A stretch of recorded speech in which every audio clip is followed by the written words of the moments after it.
नमस्कार, आप लोग देख रहे हैं सीतामढ़ी तेज से मैं सत्यम ब्याहू। जैसे कि पूरे बिहार में पंचायती चुनाव को लेकर आगमन शुरू हो चुका हुआ है। इसी संबंध में हमारे साथ बने हुए मुखिया प्रत्याशी, आइए इनसे जानते हैं इनका परिचय और कौन से गांव से बिलोंग करते हैं वो भी जानते हैं। चलिए, आपका भी समय देने के लिए धन्यवाद। मेरा नाम है नरेंद्र प्रसाद, नरगा उत्तरी पंचायत का मैं निवर्तमान मुखिया हूँ। और समाज के आशीर्वाद से मुझे 2 बार समाज का सेवा पंचायत के मुखिया के रूप में करने का मौका मिला।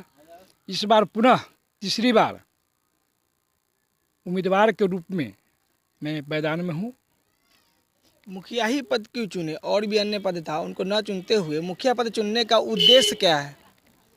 मुखिया पद चुनने का उद्देश्य ये है कि हम लोग अपने राजनीतिक दृष्टिकोण से, मैं राजनीति से जुड़ा हुआ हूँ, लेकिन जितनी पहुँच होनी चाहिए वास्तविक में, उसमें मैं अपने आप को कहीं न कहीं कमी महसूस किया हूँ।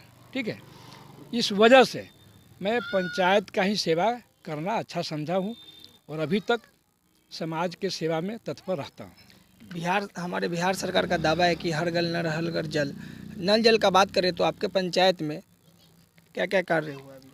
तो 7 निश्चय योजना के अंतर्गत जो बिहार सरकार की योजना चल रही है, तो मेरा ये नरगा उत्तरी पंचायत जो परिहार प्रखंड में अवस्थित है, तो ये 14 वार्ड का मेरा पंचायत है।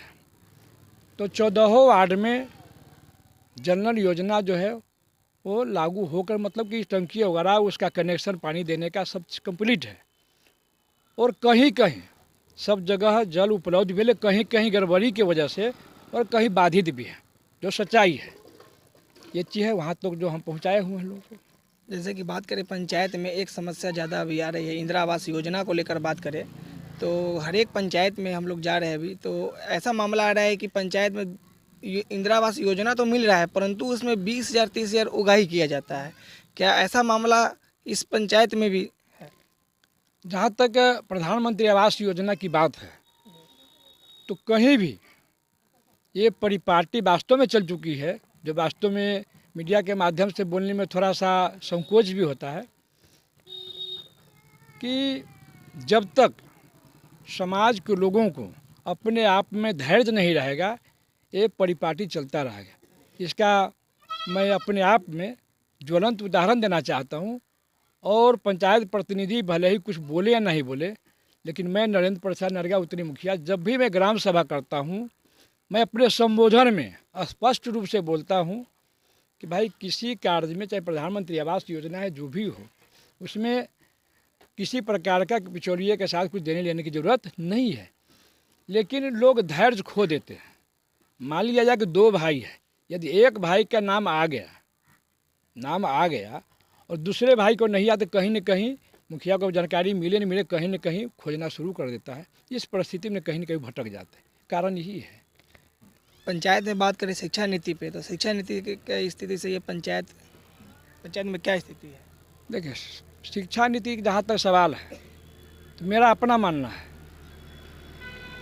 तो बहुत ऐसे विद्यालय हैं जो छात्र के अनुपात में शिक्षक की उपस्थिति होनी चाहिए, लेकिन उसमें भी भारी कमी है।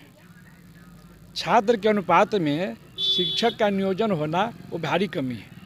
और जो भी शिक्षक हैं, जो मध्याह्न भोजन हुआ, ये भवन निर्माण का काम हुआ, वो शिक्षक के ही माथे पर है। इस वजह से एक शिक्षक मध्याह्न भोजन के राशन पानी लाने में लग जाते हैं। यदि भवन बन रहा है तो गिट्टी बालू सीमेंट में लग जाते हैं। और जो प्रधानाचार्य है वो CRC BRC बैठक में लग जाते हैं। पढ़ाई कहाँ से हो पाएगी? सच्चाई है। अगर यहाँ की जनता फिर से आपको मुखिया बनाती है तो आपका सर्वप्रथम कार्य क्या रहेगा? पंचायत का मुखिया तीसरी बार मेरा मौका है, यदि समाज ने आशीर्वाद दिया तो मेरी अपनी प्रथम प्राथमिकता है समाज में अमन चैन बहाल हो। और इसी बिंदु पर मैं अपने जीवन को ढाल कर चल रहा हूँ कि समाज में किसी भी तरह के वारदात, यदि पारिवारिक हो या सामाजिक हो या धार्मिक हो, किसी भी तरह के यदि उन्माद यदि है समाज में, मैं अभी तक मैं प्रयास किया हूँ अपने बुद्धि विचार विवेक से, लोगों के सहयोग से हमारा समाज शांति में बना रहे, अमन चैन बहाल रहे, इस प्रयास में हूँ। और आगे भी मैं पद पर आऊँ या नहीं आऊँ, मेरा आजीवन यह संकल्प है, हमसे जहाँ तक बन पड़ेगा समाज की सेवा तत्पर होकर करता रहूँ। इलेक्शन के टाइम में तो सभी प्रत्याशी बड़े बड़े वादे करते हैं, लेकिन वही जीतने के बाद अपने वादे पे कायम नहीं हो पाते हैं। यही बात आपका जो बात बताए हैं, आपका कथन सत्य है, लेकिन अपने से कहने से कोई नहीं अच्छा नहीं होता है।